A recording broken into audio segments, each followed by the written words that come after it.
Fanatics isn't just our name, it's who we are. Loyal, passionate fans dedicated to our favorite teams and to the sports we love.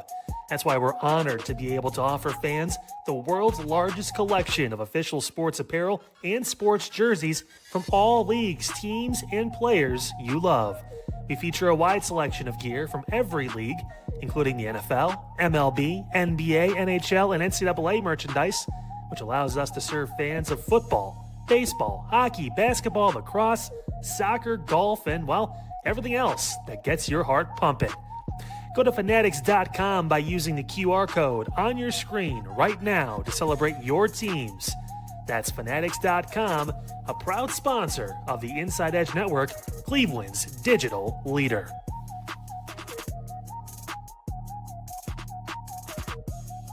Discover our collection of handcrafted candles. That's right, every product is thoughtfully created in small batches free from harmful toxins for mindful everyday indulgence.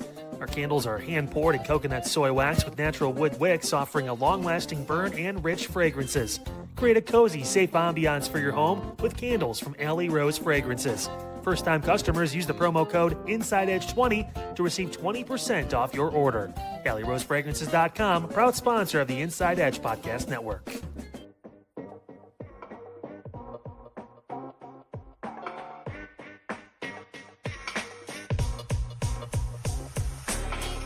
This is Midnight Run on the Inside Edge Network. Here's your host, Anthony Alford.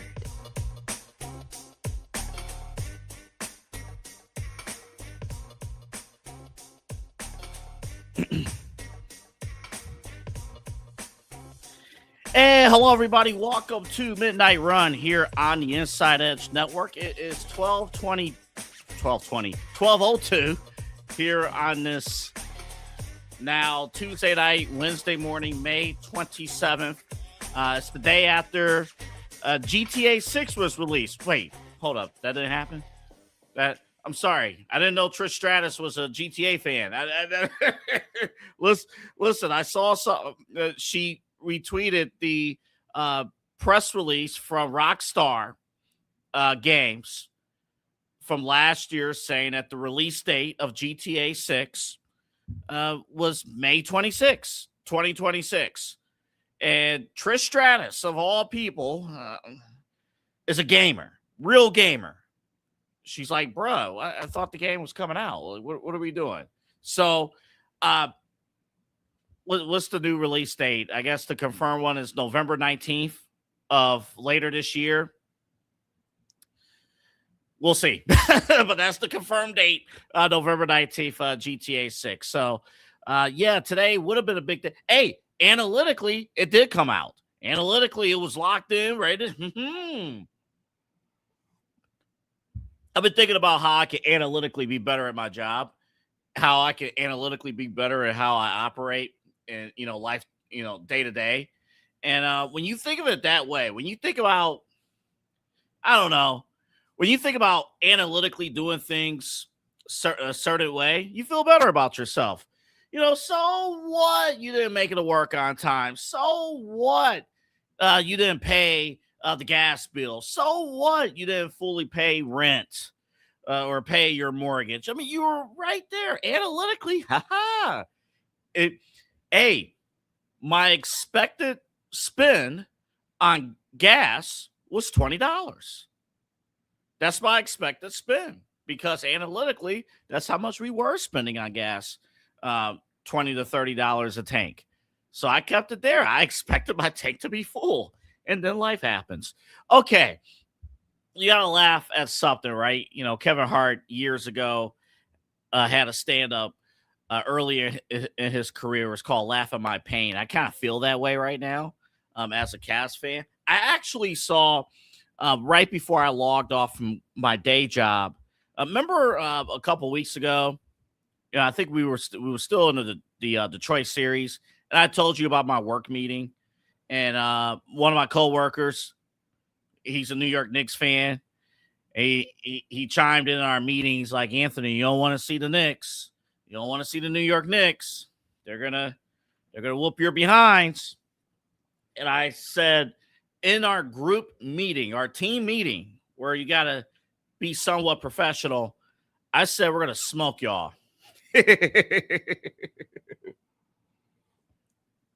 didn't even open it up yet, but I have 2 unread messages from my coworker that I have to read first thing tomorrow morning. I didn't even open it up. I saw it on our Slack channel, and I'm like, yeah, I'm not going to read this right now. I'm not even going to do it.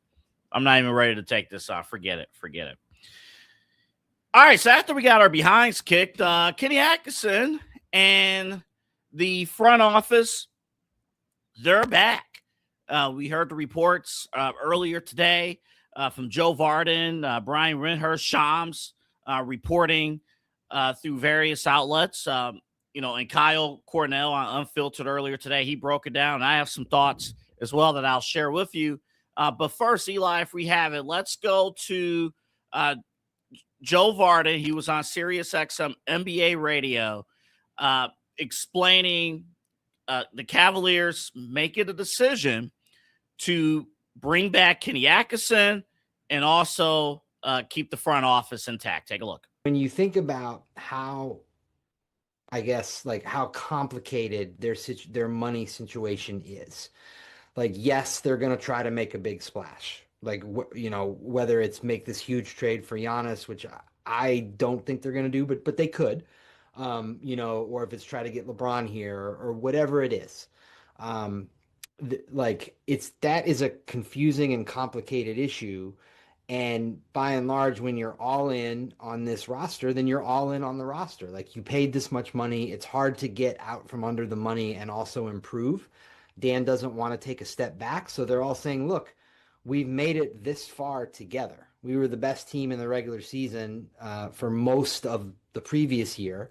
We made it to a conference finals this time. Let's see what happens next year. You're going to get your ass kicked again. That's what happened. That was Joe Varden, along with Justin Termini, Eddie Johnson on Sirius XM NBA radio. I'll remind everybody what Dan Gilbert said after Game 4, after last night, after the Cavaliers. By the way, I didn't have an opportunity to react to this last night, but Chad on the post-game show yesterday mentioned that the Knicks out-rebounded Cleveland 60-31, 60-33. That makes it better. Are you kidding me? Dan Gilbert after the game yesterday said, we took a step ahead this spring, but we are nowhere near where we need to be. I can't thank the fans enough for the support this year. We will dig in all summer and do everything we possibly can to take the next step. We will grind until we get there. Yeah, I'm mad. I'm pissed. Until you realize that Kenny Atkinson was Dan Gilbert's choice to be the head coach in the first place. Until you realize, boy, pride sometimes really overtakes the efforts of winning a title, right? You don't want to admit that you made a mistake. And we can't use the excuse of, oh, Dan Gilbert didn't watch the game. Dan Gilbert was locked in on the games as much as me and you were. And Dan Gilbert made the choice. This decision to bring back Kenny Atkinson and to bring back the front office, a front office that put together a team that is soft, put together a roster. You got people nationally calling you quitters, and I have a 4-minute monologue from Donovan Mitchell explaining why we don't value James Harden, as if it's our fault that you sucked in the Eastern Conference final. This is the part right here. This is what pisses me off, and I thought I was going to be fine because Chad and Eli was talking about Memorial Day cookouts, and I was in a good mood. But it happens once I start talking. Some things happen, and it just pisses me off. This is one of them. You come to us, and you're giving us a lecture. Every single member of this team that just got their behinds kicked is giving us lectures about how it's our fault that we don't appreciate them. Are you got to be effing kidding me. Us not appreciate? Yeah, we don't like it. Our team gets our behinds kicked, and you also sit there like, oh, you should appreciate the fact that James Harden is a future Hall of Famer and that we have him on this team, blah, blah, blah. Results effing matters. Results.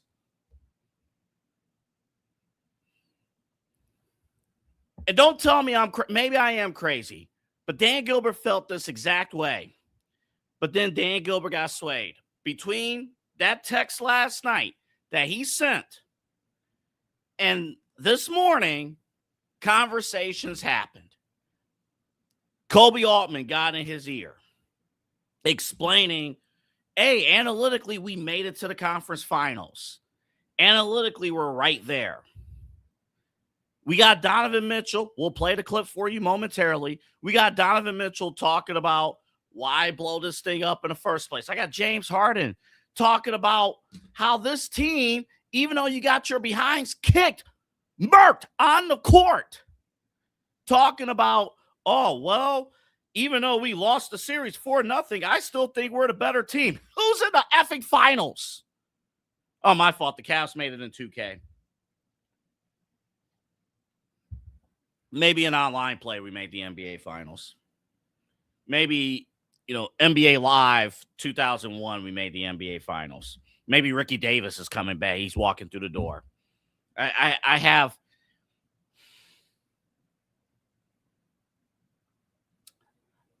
got these guys talking about like the 08 Celtics. When you hear them talk about their one championship, they'll have you believing that they're one of the greatest teams to have ever been assembled in NBA history. I really believe these guys truly believe that they're one of the greatest teams in NBA history. Except the difference is they don't care about the results on the court. They just care that they participated. And that's why people hate the millennial generation that I'm in right now.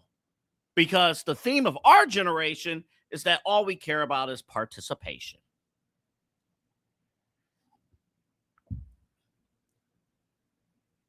The general manager, Kobe Altman, and Manganzi, and Kenny Atkinson, they created this culture. They created it. And they think it's fine. They think it's okay. And Dan Gilbert just co-signed on it. He just co-signed. Dan Gilbert, by making this decision, essentially became the Cleveland Guardians. I hate to put it in that light, but it's true. This is a good enough team to sell tickets and win games in the regular season. They're going to get you all excited. They're going to get you all revved up, ready to go. And then come playoff time, Indiana's back with Tyrese Halliburton. Boston is not going to choke away a 3-1 lead in the playoffs. They'll be back. The Knicks are going to be back. Orlando's going to be there. Toronto's going to be there. Oh, by the way, Detroit is going to actually enhance their roster. And other teams will be there. So we may or may not be flirting with the play-in.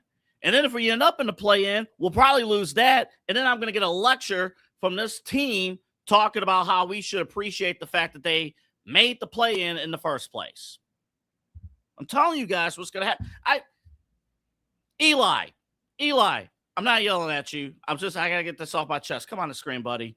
Eli, didn't I tell you? Oh, there he is. I'm sorry. This is my favorite part of the show. I'm here, bud. I'm here. What's happening? Eli, didn't I tell you how they haven't had their end of the season press conference yet? They will either at the end of this week or early next week. The Cavs. Mm-hmm.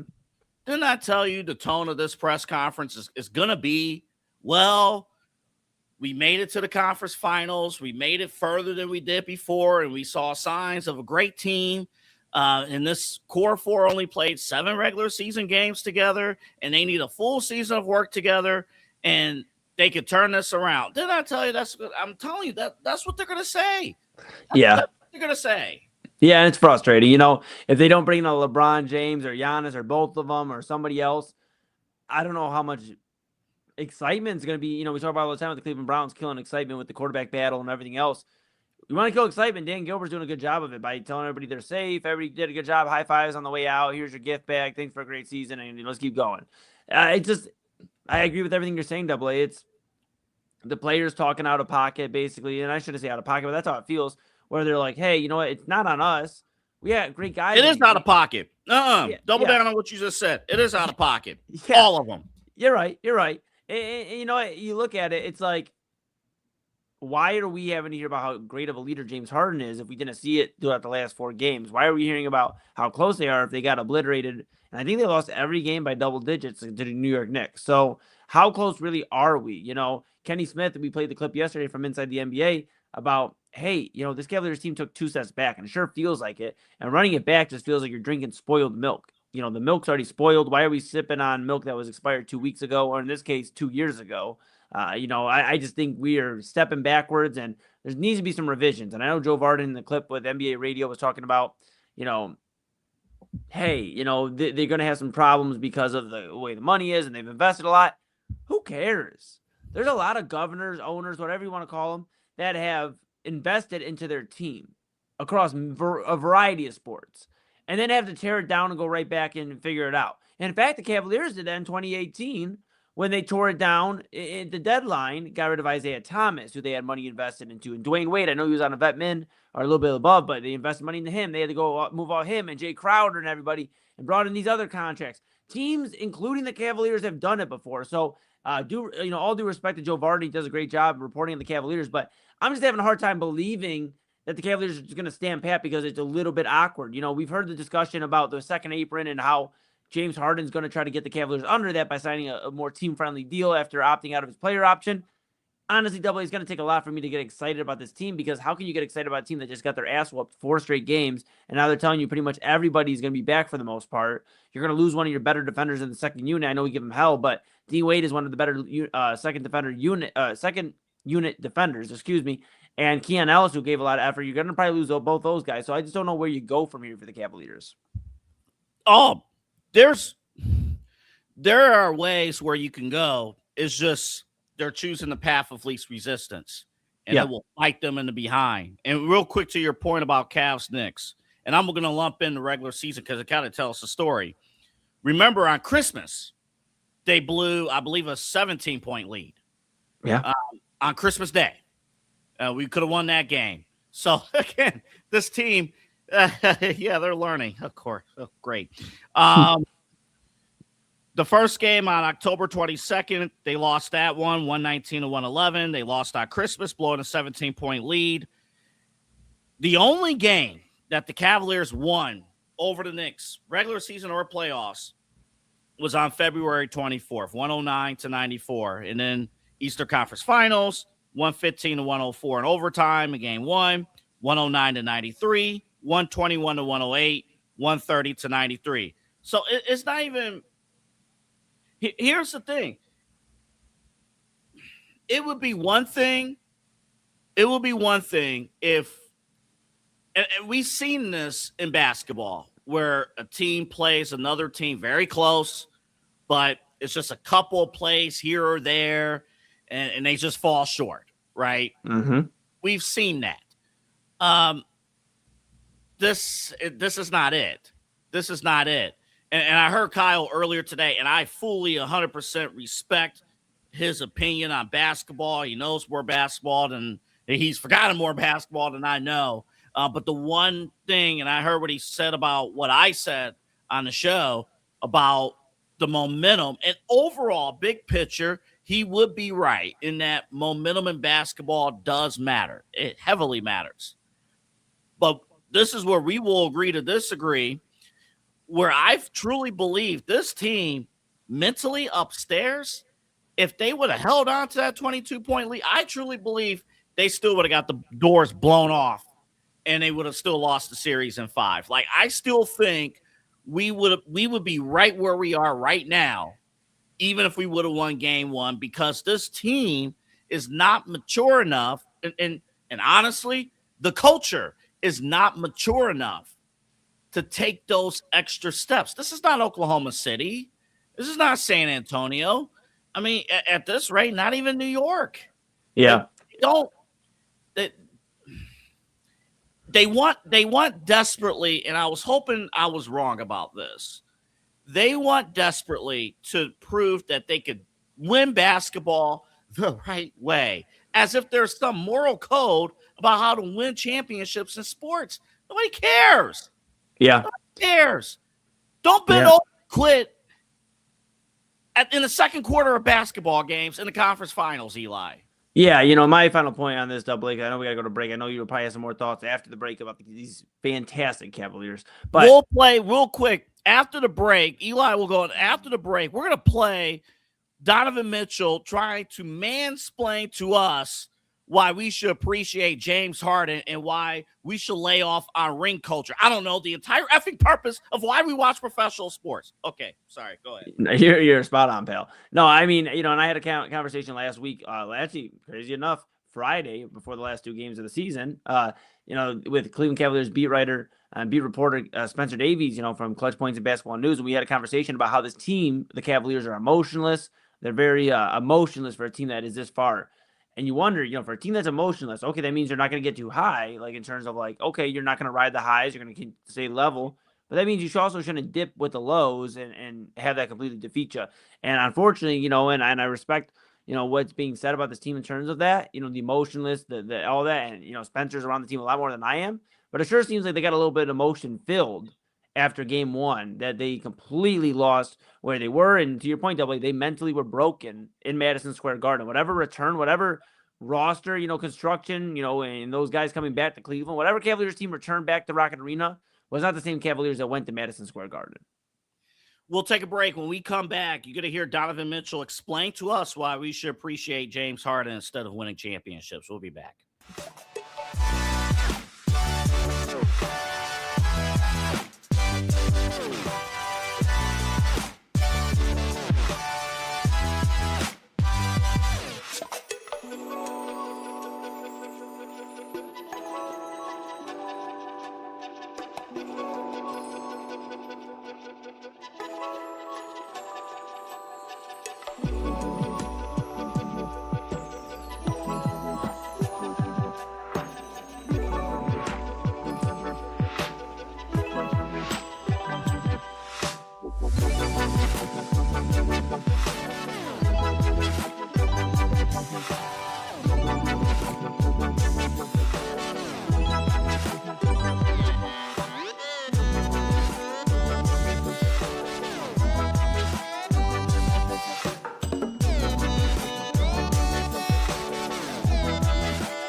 Small business owners are superheroes, but nowadays running your business means doing so inside your shop and on social media.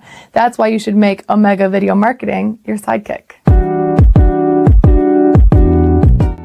With a decade of content creation experience, I create dynamic, informative, and fun videos for your specific social needs that will increase brand awareness, get you more followers, and keep your social pages and websites current and fresh. I offer flexible pricing and turn times and will work with you to understand your brand and your story. All of that comes from the heart. My award-winning expertise is just the cherry on top. So let's get connected. After all, your brand is the alpha and my expertise is the omega. Clean energy, bold flavors, and no jitters. See why people won't shut up about Dubby. Clean energy, no jitters or crash. Whether you're starting your workday or getting ready to exercise, Dubby Energy helps you lock in and focus. With over 15 flavors to choose from, you can't miss. Order Dubby Energy right now by using the QR code on your screen and use the promo code InsideEdge10 to receive 10% off your order. Dubby Energy, your energy-focused sponsor of the Inside Edge Network, Cleveland's digital leader. Hey guys, awesome show today. Broke down the big news. Kenny Atkinson going to be back with the Cavaliers. Feels kind of tone deaf, doesn't it, a little bit? Dan Gilbert saying a lot of changes, a lot of work's going to be done. Then the next day, right after getting swept in the Eastern Conference Finals, he's back. We talked about that. A lot of local news and notes and more of the same to come on your Wednesday. Diving back into the local news scene. What is going on? What's important for you? All that and more coming up 5 o'clock tomorrow right here on Unfiltered on the Inside Edge Network. Yeah, we're a very, very talented group, you know. Like I said, you go through, we don't have the experience with, you know, playing amongst each other in playoff, postseason basketball. So literally it's our first time going through whatever we were going to go through. And I think we accomplished a lot, you know, winning a Game 7 at home, winning a Game 7 on the road, like, and getting to the conference finals. Now we have to take another 2 steps. Starting this summer, but take another 2 steps and being even better. Now you get a full season of understanding what we have as a group and setting ourselves up, like, positioning-wise for better. Like, you know, being a 4th seed it's tough, you know. So, yeah, you take a step at a time. Welcome back, everybody. That was James Harden. Anthony Alford back here with you. James Harden coming off of an historic 12-point performance in an elimination game, 12 points, 4 rebounds, one of the very best to do it. And all right, we're going to play for you. And listen, I know, to talk real for 2 seconds, I know James Harden doesn't want to appear to be a bad guy. Nobody wants to be a bad guy. Nobody wants to be the heel in this story, right? James Harden, he's going to, chances are he's going to take the more team-friendly deal, create some flexibility, things like that. So obviously, in his mind, he wants to prove he's going to be, a team player and all that stuff. I have to give credit to Eli and Chat. They pulled this, I believe Cameron Justice of News 5 had this clip, Cameron and NBA Media. I've never heard more, well, in the last week, I've heard a lot of damning comments from various members of the Cleveland Cavaliers, like very damning comments. By the way, remember, like and subscribe at Inside Edge Net on our socials. Inside Edge Net across YouTube, Facebook, Twitter, Instagram, and TikTok. Your subscription, matter. It's free, but if you're watching on YouTube, hit the notification bell at the bottom of the screen. If you're watching us on Twitter, please follow all of our content. We're on 7 days a week, and InsideEdgeNetwork.com. Go to our website. We have live programming, all Cleveland, Northeast Ohio based, 7 days a week, local digital leader for sports, entertainment, news, and mental health. We have all that for you. Inside Edge Network, we also have a team shop, station shop, network shop, merch store. over there. Use the promo code Insider to get a major discount. And if you do that, I believe we need 10 orders. Kyle will be shaving Eli's head on Unfiltered at some point next month. Okay, back to James Harden. And so Eli and Chad pulled this clip for primetime. You heard it there, but I want you to really pay attention to it. It's a little bit long, but pay attention to everything. Pay attention. I really want to like Donovan Mitchell so bad. I really do. He's a nice guy. He's a true ambassador of the sport. He really is. He's a true ambassador of Cleveland sports. We've talked about it all year long, that the league is doing their absolute best to position Donovan Mitchell as one of the stars of the league, one of the keynote stars post LeBron James, post Stephen Curry, post James Harden, post all these guys that have been in the league for a long time. Donovan Mitchell, he's positioned to be. They want him in that, NBC and their return to the NBA. The one guy that was in every single commercial was Donovan Mitchell. So I want to like him. I really do. There's a severe loser mentality that is with this team that it just blows my mind. And until you get some of these people out of here, this is what you have. This is it. So here's Donovan Mitchell explaining to us why. Actually, Eli, come on the screen for a hot second before we play this. Without giving away what the clip was about. Yeah. What emotions come to mind when you heard this clip yourself? It made me want to pull my hair out, as you see my hair right now. We were talking about a leader and without giving away the clip. Just so mmany ringing endorsements for a guy that had 12 points yesterday. Shot 7 of 27 from 3 in game 7s. Just embarrassing. A very poor performance, and we are just sending out endorsements. This would be like if I ate at a local fast food joint and the burger sucked. I said, the burger sucked, but let me tell you about the history of the burger and why this burger has changed the game for years. This burger, it used to come with mustard and ketchup, and you had the crispy onion rings on there, and throw some fries on there, double A, just to make you happy, and it had a little bit of sprinkle of barbecue sauce, and it may have lost all that, but we need to show some respect to this beat up, this floppy, this lukewarm burger. That's a good way to put it. All right, guys, here's the clip. Donovan Mitchell and James Harden, courtesy of Cameron Justice and NBA Media. Here it is, and then myself and Eli will both react to this. Take a look. I think there's a lot to that.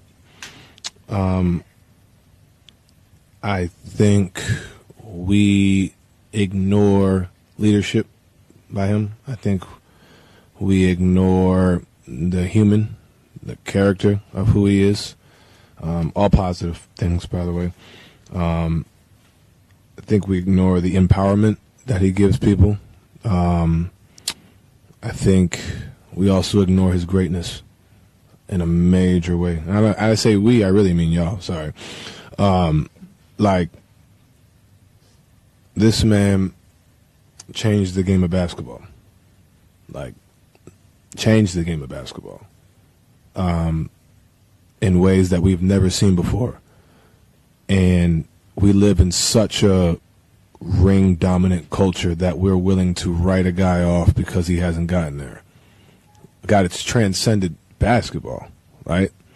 In 75 years, no one's been able to do what he does. You can say the same thing about Steph Curry, Allen Iverson, right? Michael Jordan. James Harden's in that.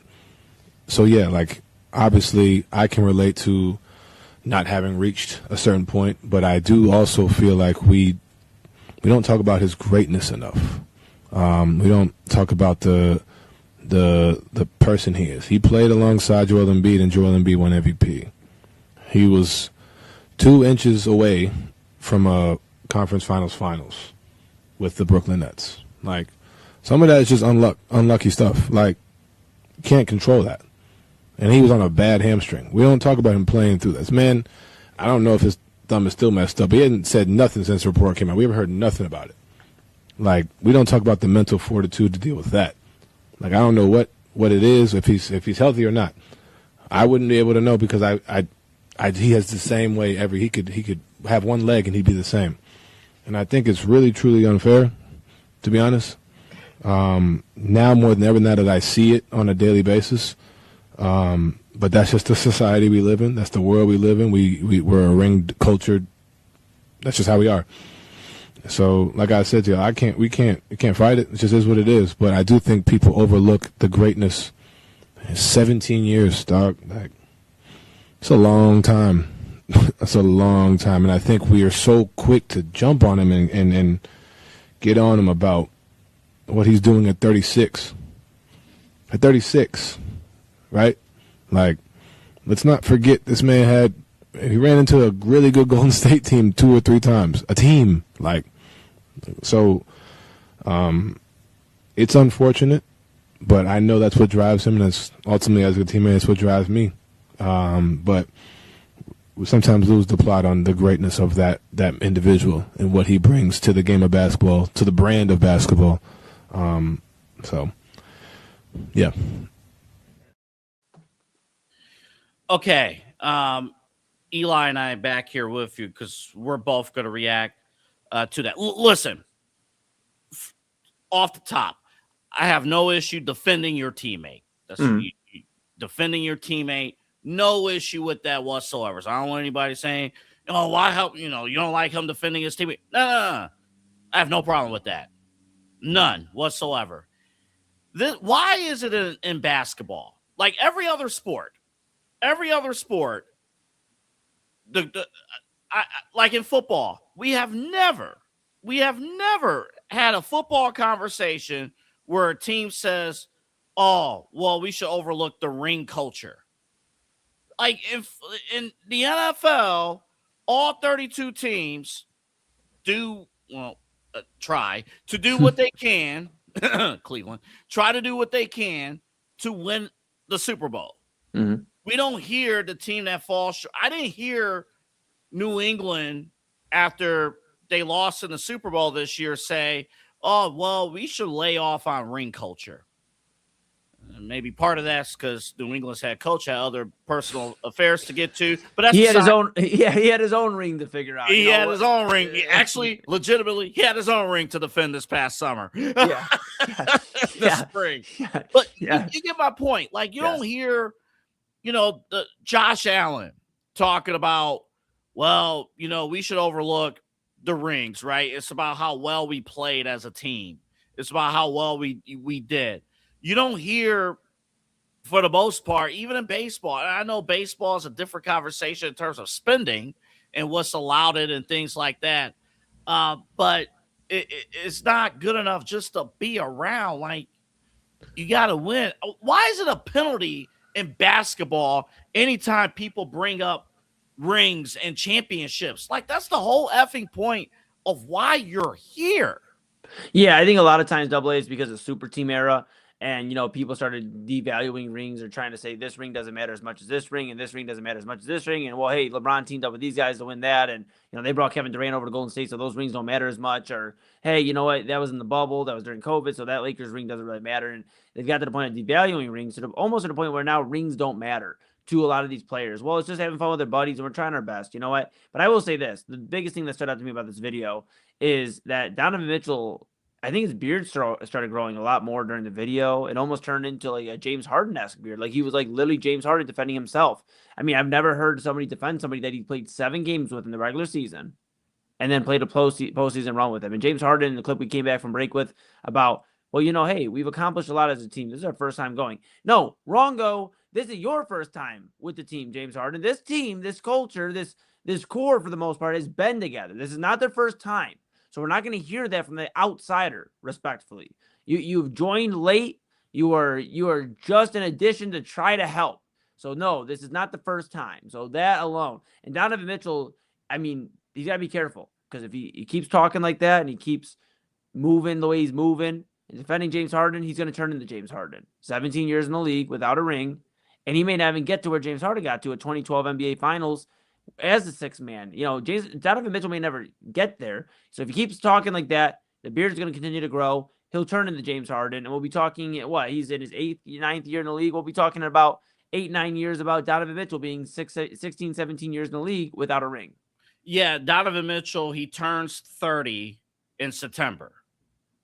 And I don't want to, I'm on the other side myself, but I'm not in the NBA, so this kind of doesn't apply to me. Yeah, you're in your prime. You're I am. You know what? And again, next segment, I'm going to talk about the Chicago trip. I figure we have a ton of news every single day, so I have to spend a few minutes at least talking about the Chicago trip. And I feel like I'm in my prime right now. I was going to say that at 34. But in the NBA with Donovan Mitchell, you don't realize it. There are a few alarming, and I'm not saying James Harden is all bad, right? I'm not saying, cripple his career. I'm not doing that. Like, it should be alarming, and more so in Donovan Mitchell's side of things, Eli, that, okay, let's take Donovan Mitchell's word here from that clip. He's 36. He's still operating at a fairly decent level. Okay, James Harden has way more mileage than you, than Donovan Mitchell in the league. Why is James Harden leading the team in playoff minutes? Yeah. I'll give James Harden this credit, and James Harden has many flaws, but the one thing I will give James Harden credit for the most part, he's out there on the floor. He's a healthy body. I'm watching playoff games where we need our stars. We need superstars to show up.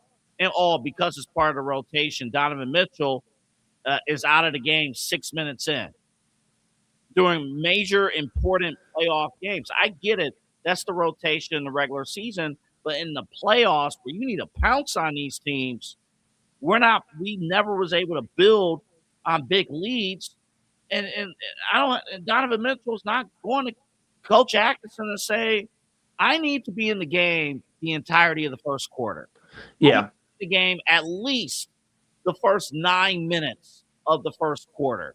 We need to be out there to set the tone against these tough teams. I'm more concerned about the mileage of Donovan Mitchell. Oh, and by the way, his health is always in question as well, body-wise, Eli. Yeah, and my final thoughts just on this, because I know you got a little more to cover on these Cavaliers, and trying to put a bow on it for today till tomorrow. But my thoughts are, with Donovan Mitchell, it's like a lot of what I heard in that clip was like what you would hear from somebody you don't want to listen to. Somebody, you get on a phone call. We've all been there, double. You see the phone ring, and you're like, damn it, I don't want to answer this. I really don't want to answer this. I got to take this. I've missed the last 3 calls. Okay, let's answer it. You answer it, and you're like, it sounds like the Charlie Brown parents. Like, you don't hear nothing. It's a bunch of blah, blah, and excuses. And that's what it was for Donovan Mitchell. How quickly we are to bring up the thumb injury for James Harden that, again, he didn't bring up. Nobody brought up. So if it's not brought up by the players, it's not acknowledged, then why is it being used as an excuse? You saved all your excuses. You guys did a good job. That's the one thing the Cavaliers did very well in this series, is they said, Donovan said he's great, he's not hurt, and they're all great. They're analytically winning and all that jazz. And now after, here comes the excuses. The thumb injury. You remember when he was on the hamstring? Remember he played some good Golden State teams. Well, that's the point, Donovan. I know this is your first Eastern Conference Finals. That's what happens when you get to the Final Four. You play even better teams, and you have to beat them to get there. And I don't know for Donovan if it was the fright of the Eastern Conference Finals, if it was injured, if he was injured or just tired, and that's just a different discussion on cardio, or maybe he started seeing the New York Knicks, and he's like, well, I grew up in New York. I can't beat the Knicks because they're my team. All the familiarity. I don't know what it was, but Donovan Mitchell, honestly, that was loser behavior talking at the presser yesterday. I think, and we may have all summer to answer that question. This is one of those cases, and let me put up McKee's comment here real quick. This was about Dan Gilbert earlier, choosing the path of least resistance here, and why, hey, if you lose out on Giannis and LeBron, that's why. That's the reason why you want it. It's easy to fall back and be comfortable.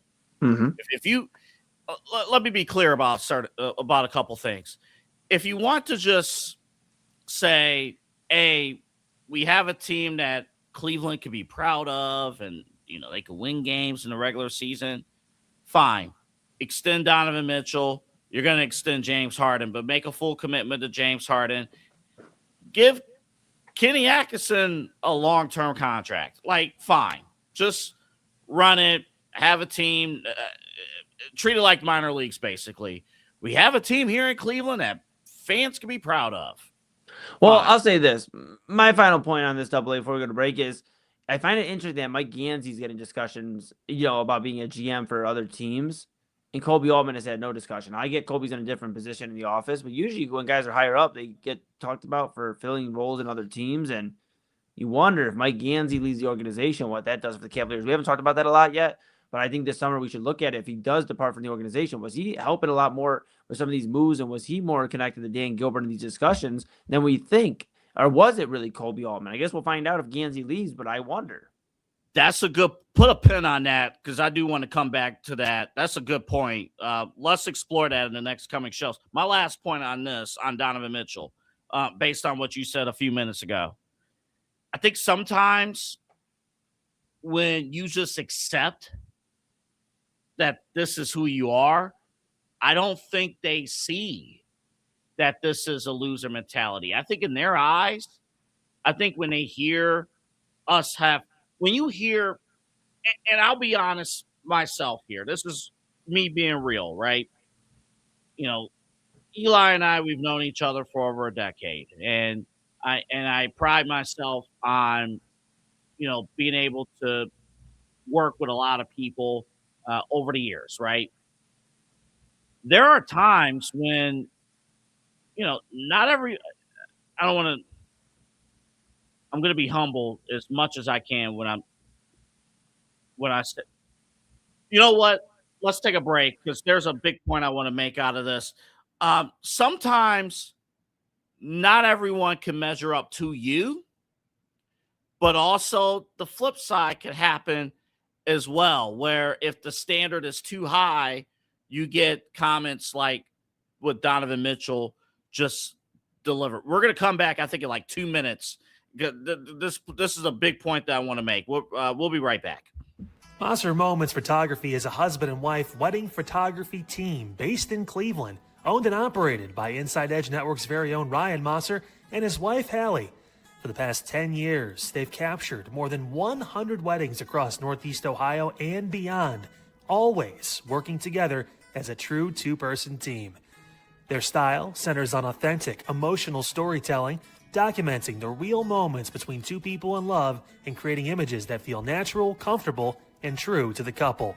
Rooted in Northern Ohio but inspired by their travels, Ryan and Hallie bring a warm, personal approach to every wedding day. Their work blends experience, consistency, and a genuine passion for helping couples relive their best day through timeless photography. Learn more at MosserMomentsPhotography.com by using the QR code on your screen right now. MosserMomentsPhotography.com, a proud sponsor of the Inside Edge Network, Cleveland's digital leader. Find us on InsideEdgeNetwork.com for the latest information on your favorite shows, personalities, and network partners. Plus, guess what? We have a merch shop. That's right, we have network polos, t-shirts, champion jackets, hats, and bottles. Rep the network. Every purchase supports independent sports and entertainment media. Use the QR code on your screen right now to check out InsideEdgeNetwork.com. That's InsideEdgeNetwork.com. Whether searching for a baseball autographed by your favorite World Series slugger, a signed football by an iconic Hall of Famer, or the jersey of a world-famous soccer star, you've come to the right place. Here at SportsMemorabilia.com, the web's leading source of authentic sports memorabilia, you'll find more than 500,000 authentic products from nearly every professional sports league, team, and players. Not only will you find your next prized sports possession with ease thanks to superb customer service and tremendous site experience, you'll have the satisfaction and peace of mind that every product listed comes complete with a certificate of authenticity and is fully backed by the SportsMemorabilia.com lifetime authenticity guarantee.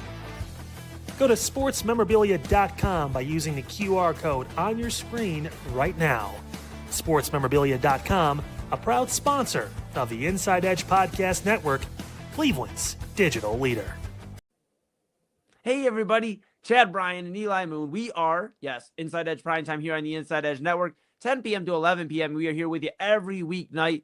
We are back in the saddle, on the saddle, in the saddle, on the saddle. As the Cavaliers are done now with their season, they unfortunately got swept by the Knicks. We talked about that and gave some more reactions. A lot of Cavaliers news and rumors and reports to break down over the next few weeks and next few months. We'll be all on top of that and discussing the Cavaliers and where they go from here after a disappointing Eastern Conference Finals loss to the New York Knicks, who advanced to their first finals since 1999. Chad, we talked about that. Of course, it is now time to really bring baseball to the forefront, to the front and center focus. And we talked some Guardians, a lot to be excited about with those Guardians, including, the offense and a lot of other things, yeah? No, there's a ton of people. Listen, the weather's warming up, so the Guardians are going to warm up. And speaking of warming up, you might want to warm up the grill because there's a Tuesday top 5 list, and we said we were going to stay away from food. Did we do it? We'll find out. Why are you warming up the grill? Watch the Tuesday top 5 and watch the rest of the episode too, and you can find out. Absolutely. Had a great Tuesday here. We're with you again tonight, 10 o'clock Eastern time. We'll have some more Guardians talk. We'll probably have a little bit more of Cavaliers talk to get off of our chest. And then we send Chad back into the time machine. No kerosene, diesel this time. We're going to send him back in there. We'll see if he comes back unscathed and if we can keep him as a very important member of the Bryan household and here on the Inside Edge Network. Stay tuned tonight, 10 o'clock Eastern time. Set your calendars, set your alarms. We're with you this evening. Can't wait to see you. I think he just came back to me, saying that, it's normally banged up like you are at this time of year. There wasn't any specific, he's got to get an MRI or look at this. I think he's just generally banged up, generally fatigued. That was Kenny Atkinson following Game 4 last night, talking about Donovan Mitchell and his health. Okay, I want to bring this up briefly, and then I'm going to talk about the Chicago trip to kind of close things out. I went to Chicago over the weekend, got a lot of things to share with Eli and all of you. My last point is this about Donovan Mitchell's comments that we played earlier today. Cameron Justice had it from News 5. Defending James Harden, but what really irked me was the anti-ring culture and all that stuff. I hate that term too, ring culture. Okay. I think I'm just going to say this as humbly as I can. Not everyone can work for me. And I say that because everybody who works on the Inside Edge Network or anybody who has worked with me on any other venture that we have done, they know that I place high standards and high expectations for what we do.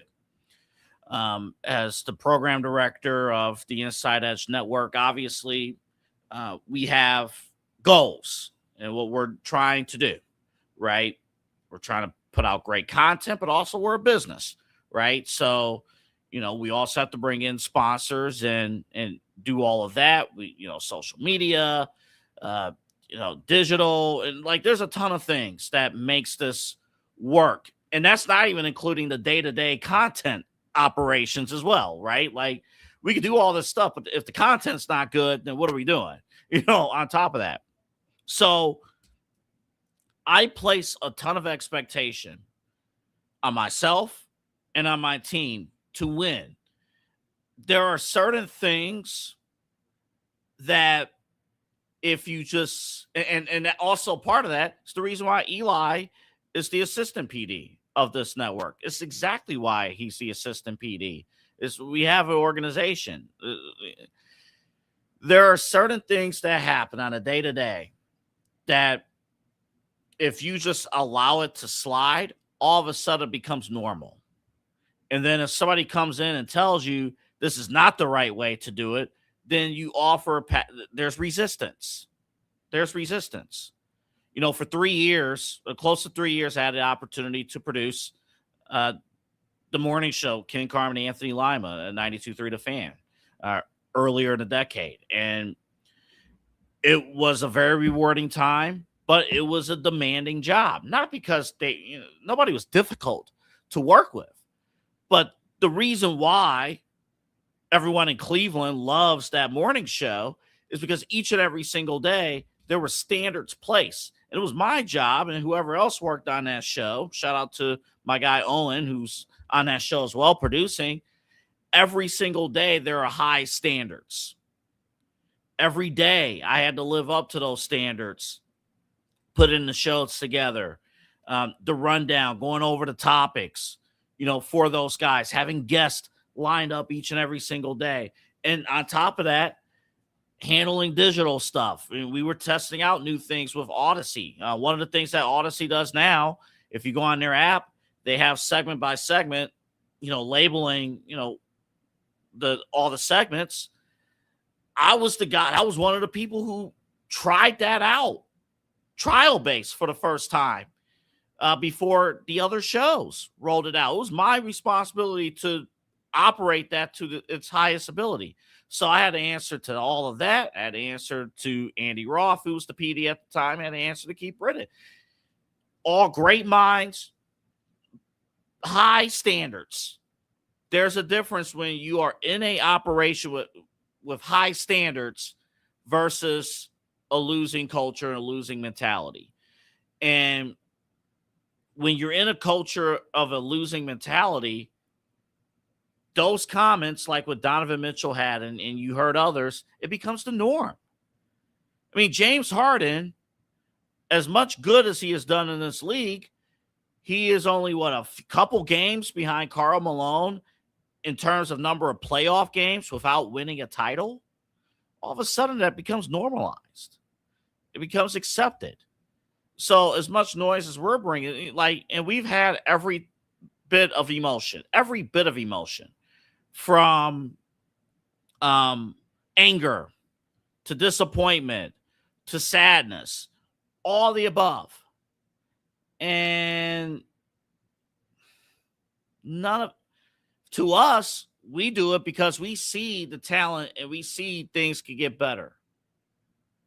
What Dan Gilbert did today in retaining Kenny Atkinson and retaining Mike Gansey and Kobe Altman, he said, as much as Dan Gilbert wanted to say, oh, we're going to grind and work hard,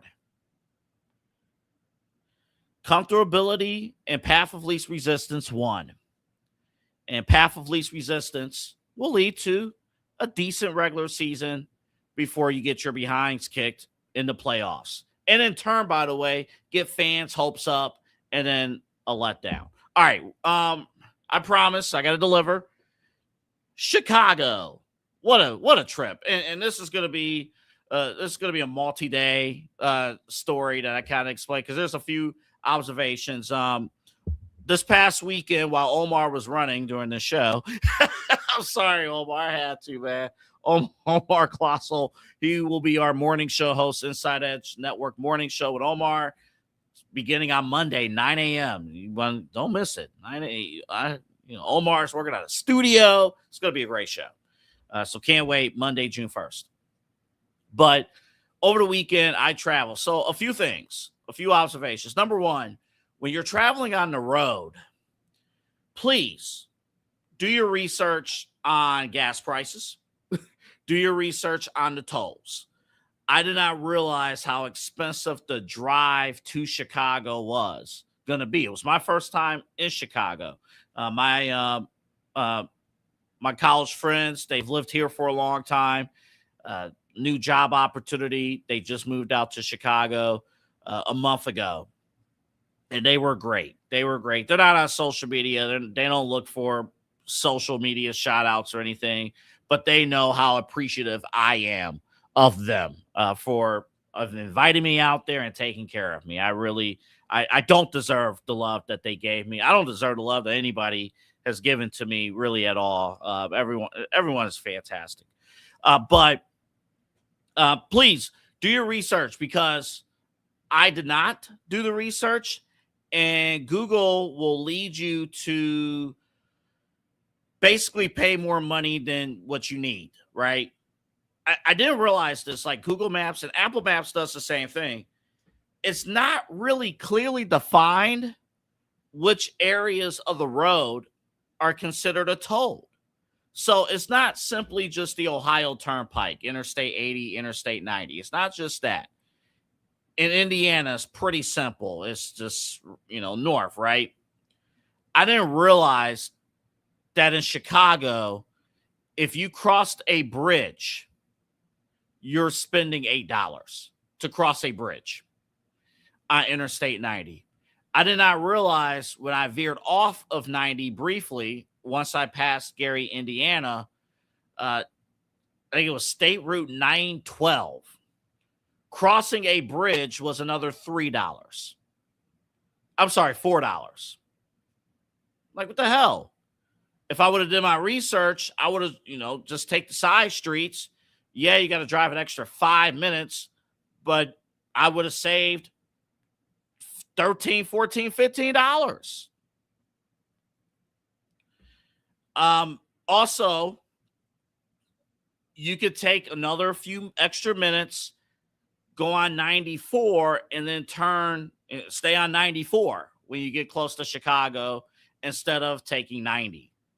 You would save a little bit of time. So do your research there. Also know which areas to get gas. Like, for example, in Western Indiana, gas was in the low $4 range per gallon. In Illinois, it's in the upper fives. And in Toledo, I had to refuel. It was in the upper fours, about $4.70 range there. So do the research there. Anywho, in Chicago itself, fantastic. We stayed in the Lincoln Park area. No, not the band, but the the actual park area. It was fantastic. A lot of walk, a lot of great restaurants. And the thing that stood out to me, and I say this as a 34-year-old male who is single and doesn't have children that I know of. When you walk outside, a ton of life outside in terms of couples, people jogging, people with dogs, people with young children. It was a playground across the street in a park, like people just outside, people walking to restaurants, people riding their bikes and things like that. Everywhere. And yes, you can drive, but why bother driving where everything is within walking distance? It was incredible. Also, and I will give you more of a review on this in the coming days, went to Wrigley Field for the first time in Chicago. The one point of the trip that I was disappointed in, I wanted to hate Cubs fans so bad. I hate to say this, at least the ones I ran into, they were all effing nice. I hate to say that because of 2016, but they were all nice. And we don't have time to really get more into the Wrigley Field. But I will say this. I have been to, obviously Progressive Field, obviously, but I've been to PNC Park in Pittsburgh, Great American Ballpark in Cincinnati, Busch Stadium, the new Busch Stadium in St. Louis, and now Wrigley Field in the north side of Chicago. So my list is not that extensive in terms of ballparks, but each ballpark I've been to have each told a story, not just with the ballpark itself, but the surrounding areas. And that part of it is really cool. We might do an episode down the road of best ballparks in baseball because there's obviously history there with Wrigley Field there. So that was incredible. I told you we earned our meals because we walked from Wrigley Field. We took the train from my friend's spot to Wrigley Field, and then we walked back. We walked 3 miles back. So we earned our meal. In fact, we were so hungry that we stopped at Trader Joe's and picked up an ice cream sandwich, and that was a highlight. That was a highlight. I couldn't believe it. Food. You probably want to know my opinion about the food. Okay. Chicago deep dish pizza. Pretty good. The place we went to, I forgot the name of the place, and they're not a sponsor, so it's okay. But the crust outstanding. Our opinion, however, I really believe with Deep Dish, and if you had Deep Dish chime in, we only have pepperoni, and I love pepperoni pizza. The problem with a Deep Dish, you almost have to treat it like you need more toppings. You need more filling toppings. So it almost seemed like you didn't really taste the pepperoni. It really was just cheese and sauce on the inside. You almost need sausage. You need other stuff in there to have a fulfilling deep dish pizza. But overall, again, pretty good stuff and made and things like that. Italian beef, that's their go-to. And I did not know this, but Italian beef. At the Cubs game, it was all seasoned, and I had the Italian beef with green peppers. I'm not really a jalapeno person, but I tried it. Oh my God, it was amazing. It was amazing. On top of the hot dogs, the burgers, and things like that, pretty good. My buddy wanted me to try their Chicago dog, which was a hot dog with a bunch of vegetables, and I looked at my buddy and said, "That's too much green on that hot dog. I will not be consuming that. I'm cool here in Cleveland with hot dogs, mac and cheese, and Fruit Loops." And the slider dog, that's what it is here in Cleveland. More on the baseball experience in the coming days, because I want to talk with Eli and Chad about that separately, and Omar. There's a zoo. Oh yeah, and Omar and Omar gave me suggestions. We did not, to Rob Rozicki's disappointment, we did not make it to Cindy's Bakery. That was the CM Punk bakery. We did not make it there. Funny thing about CM Punk, and CM Punk's shirt, the stripe and everything like that. I almost made a fool of myself and walked in to a restaurant and say, "You're wearing CM Punk's shirt," not realizing that's a Chicago shirt. So I almost made a fool of myself. One little nugget, too, in the Lincoln Park district, they have a zoo. Their zoo, the Lincoln Park Zoo, fantastic, and it's free. I mean, you got to pay for concessions and things like that, but admission free. Now, I'm not going to come on these airwaves and say that the Cleveland Metro Park should be free. I'm not saying that at all, because the Lincoln Park Zoo is one of the very few remaining free admission zoos in the entire country. And it's in the middle of it's like you have the zoo is right at the lake shore, and then you look around, oh, there's a skyline to Chicago. So it's crazy. Eli, come on the screen here. We're almost done here, but a couple sports observations. Yeah. One, okay, let me get this out of the way. Chicago knows how to do their lakefront. And no disrespect. Well, yes, full disrespect to Cleveland. Sandusky has a better lakefront than we do here in Cleveland. Okay. Chicago, sports-wise, Soldier Field is at a terrible location. Soldier Field is right on the lake, but there's a major road. There's no place to park. It's basically it's housed in a block, and it's clear and obvious that why Chicago needs a new stadium. Mm-hmm. So you do have that. And then I briefly brought this up yesterday, but I'm one of those people, because I was solo driving, I don't listen unless it's Eli and I'm listening to his songs, which I did. I personally like to flip around to different radio stations. Mm-hmm. I'm a broadcasting nerd. I like to hear what's going on in other towns. And so the Detroit one we'll get more into tomorrow. But in Chicago, the big story in Chicago right now is that the Cubs, at least when I was there, the Cubs have dropped 8 straight games. Yeah. I don't know if they won today or yet. I don't care. That's not my team. But yeah, when I was there, they dropped 8 straight. and I flipped over to their sports talk station. I believe it's 103 The Score there in Chicago. Mm-hmm. And they're like, okay, all right, fans, what would you do if you were the Cubs? If you could name one thing that you could do if you were the Chicago Cubs, what would it be? First caller, fire the manager. Okay. All right. Okay. All right. All right. Cool.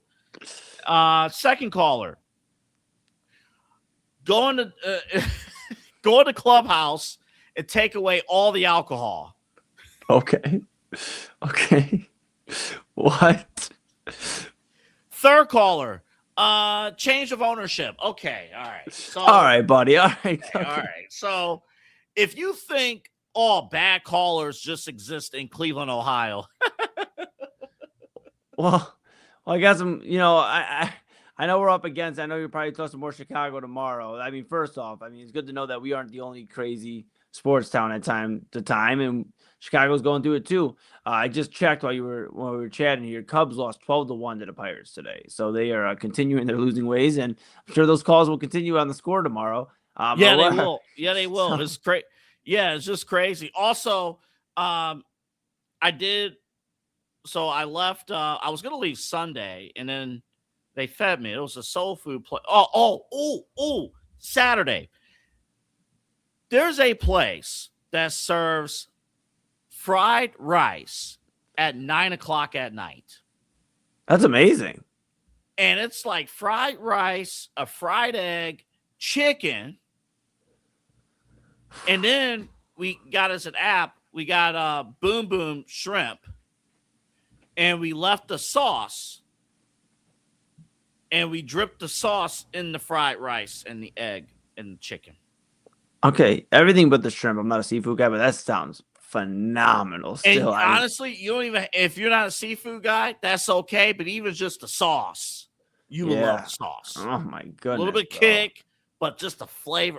And the way I do spice, I don't like things like hot, just for the sake of it being hot. But I will dig spicy if there's flavor. You're gonna have to take me to Chicago, and I'm gonna have to take you to Texas because I think you'd enjoy some good Texas barbecue. I think get you hit to some Mex-Tex out there too. Some of the taco. We got to get you hip some Texas food. You got to get me back out to Chicago. I haven't been since my senior year of high school.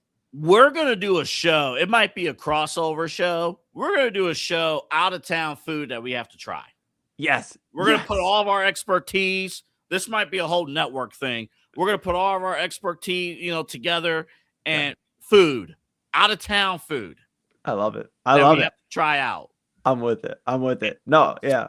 So Sunday, the plan was to travel back on Sunday. But here's what happened. My friends took me to the soul food place for lunch. After we walked the zoo and everything like that, we walked to the soul food place. I had chicken wings, had this breakfast potatoes. It was still their brunch. They had this honey cornbread. Come on, Double A. I just did a top 5 of my Memorial Day cookout foods. Come on. God. This was so good. They had this honey cornbread. It was and it was just the flavor. It was just there. It was just and then they had these non-alcoholic drinks because the expectation I was going to drive back, and I had this kiwi drink or whatever. It tasted like a high-class glass of Kool-Aid. Yeah. And like Omar said, we love talking food on this network. LOL. Yeah, we are not the Food Network. We're the Inside Edge Network. We just talk about food from time to time. Double A. That cornbread is where, like, my stomach, I'm surprised nobody heard that. Just my stomach just go, I'm hungry. Feed me. Here's why. Because we were talking. Here's the thing. I truly appreciate those who really, really know how to make cornbread, right? Yes. My mom's on the top of that list. Grandma's on the top of that list. Like, there's just something about good cornbread. Oh, yeah.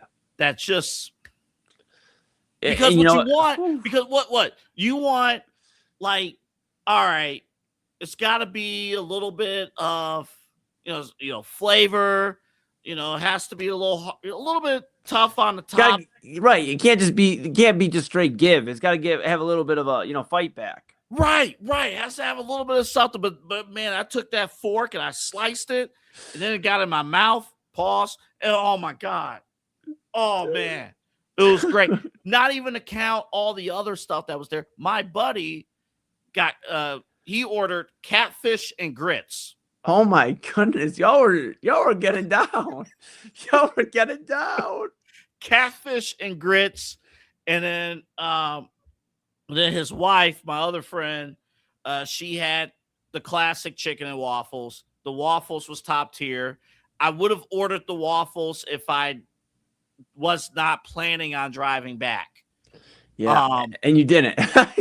I did not, but I had a piece of the waffle. Oh my God. My question to you, because I think we got more Chicago. I mean, it's up to you, but I think we might have more Chicago to talk about tomorrow. I mean, because I think there's a little bit more we haven't unpacked yet. But my question to you is, did you have a Chicago dog? Did you have a Chicago hot dog?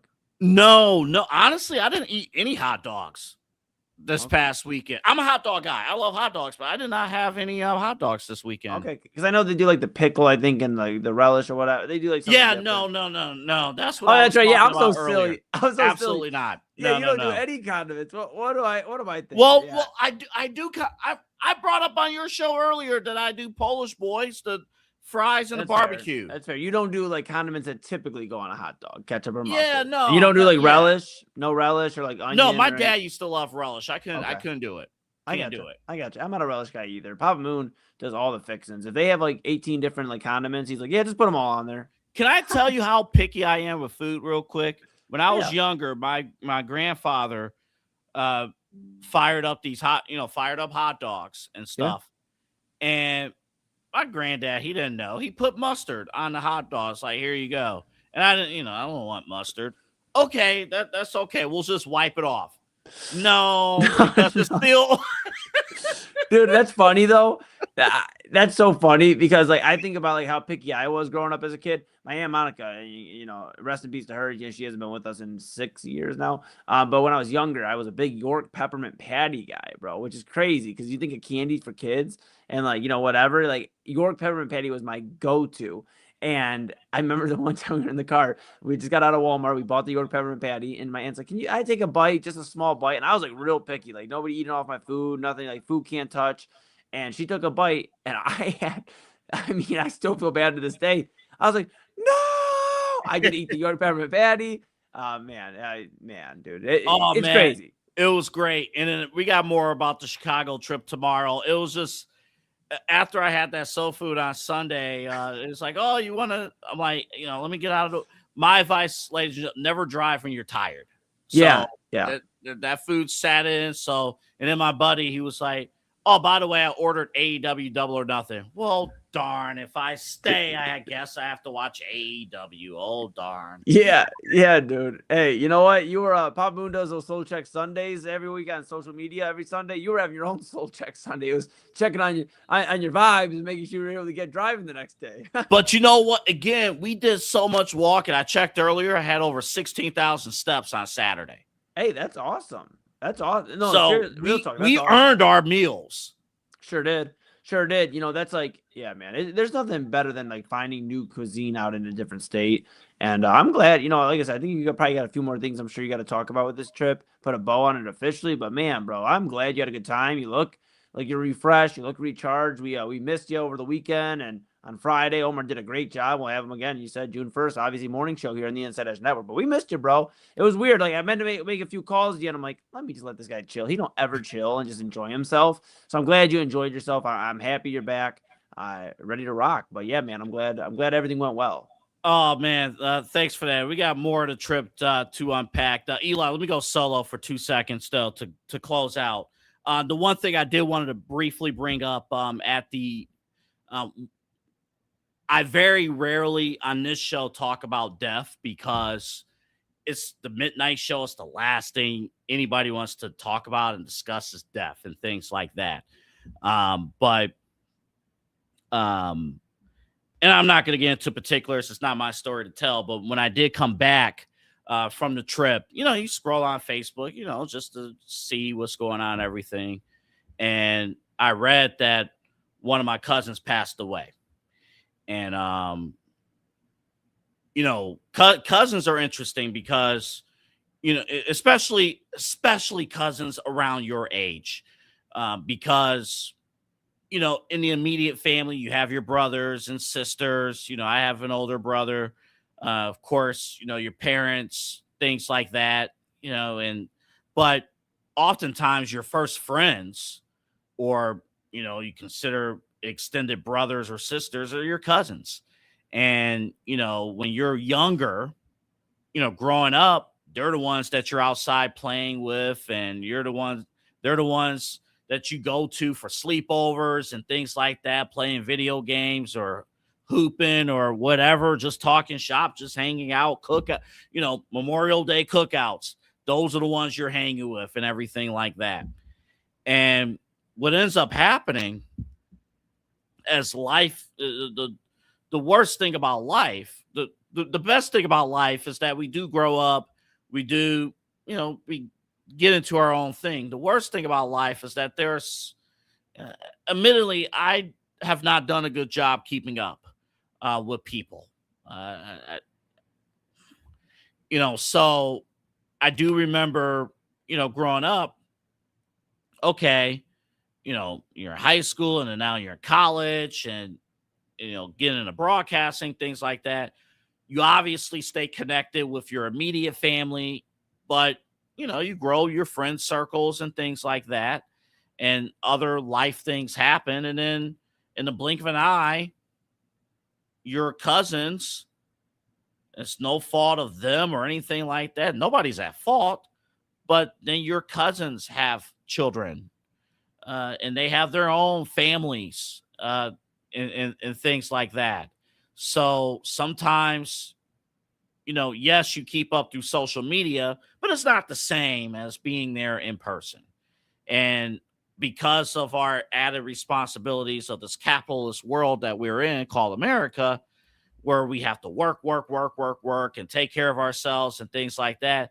Oh, we need to stay in touch. You stay in touch with your immediate family. You stay in touch with your close friends. You stay in touch with your work, and things like that. And that's it. And sometimes you lose touch, not in terms of social media, but in terms of actually physically being there. You lose touch a little bit with your cousins and stuff. But in the back of your mind, you're naive and you're thinking, oh, everything's cool, everything's okay. Again, it's not my story to tell from that perspective, but getting that news when I came back, it's one of those things when you read it. My uncle shared the news. When you read it, you don't believe it, right? And then you do your normal questioning and things like that. But it's a gut punch. It's sad. I got that news on Sunday. I didn't tell anybody here or, anywhere, because I was still processing the news. And for things like that, you kind of wait until, there's a pecking order of when you say something. So in a way, I kind of waited my turn with that. But we're big on mental health. We're big on those things. We're big, not just mental health, but also physical health, taking care of yourself and things like that.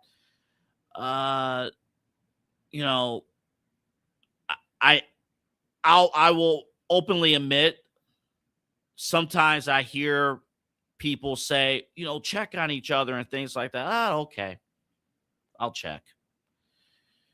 But it means a ton to do that, because you just never know. You never know. I don't try to force religion on anybody. I'll just say from my own testimony that I have leaned heavily into leaned heavily into God this year, and my life has greatly improved since.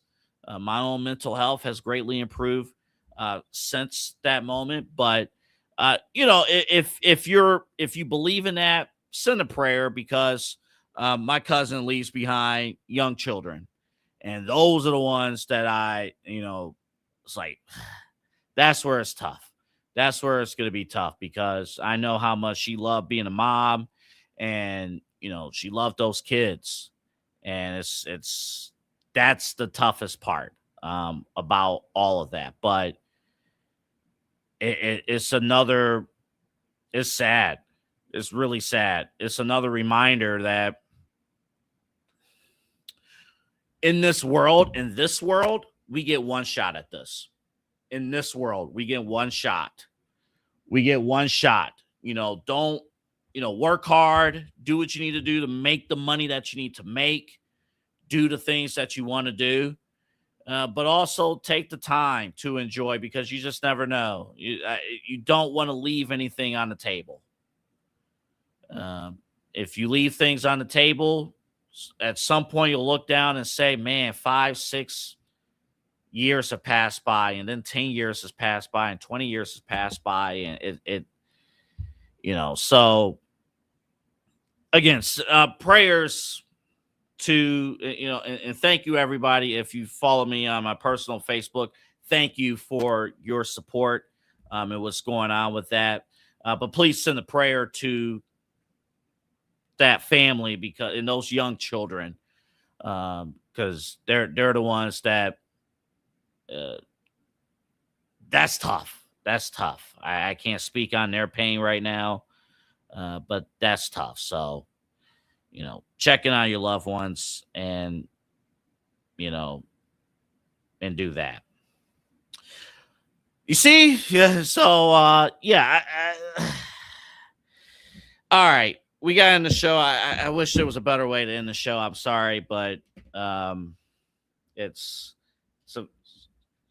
been a tough couple of days and things. So this thing called life. It's this thing called life. So check in on your loved ones, checking on your people. And if it's that trip out of town and stuff that you've been, hey, we got to make that trip. Find a way to make the trip. Find a way. Save money. Even if you're only there for a day because you only have a few dollars, find a way to get there and do that trip. Okay. All right. Tomorrow, I promise we won't go 30 minutes over. That was one of those long USA Network overruns. We got to get to bed, but there's really no better way to close the show. So rest easy. I know I got an angel with me throughout my life. All right. You guys have a great one. Thank you guys for joining us here on the Inside Edge Network. Remember to like and subscribe at Inside Edge Net. Again, our pillars here at the network: Cleveland's digital leader for sports, entertainment, news, community news, and mental health. We are big on that, good and bad. Good and bad. Kyle had a great story earlier today about how that rescue number has made a difference. So go back and watch Unfiltered. I love that. That was a great story by Kyle Cornell earlier. Okay, my lights are flickering, which means it's time to go to bed. Have a good night. Tomorrow, Scooble to the Guardians. What? And then we got other things. I'm sure the Cavaliers will make news as well. And we're going to pivot to the Guardians. Go figure. Once I start watching the Guardians, they start losing. Go figure. Okay, have a good night, everybody. Bye-bye.